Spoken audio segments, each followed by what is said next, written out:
จากนครเวียงจันทร์ประดูกิมหัน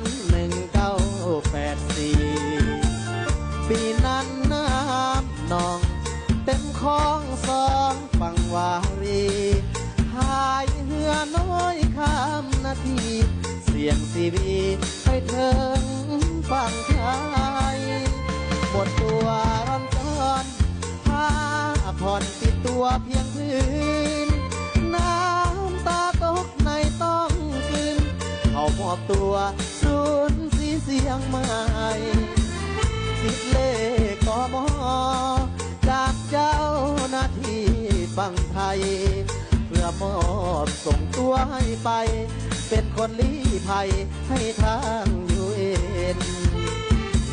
ศูนย์บ้านนาโพจังหวัดนครพนมที่นั้นยังเป็นภา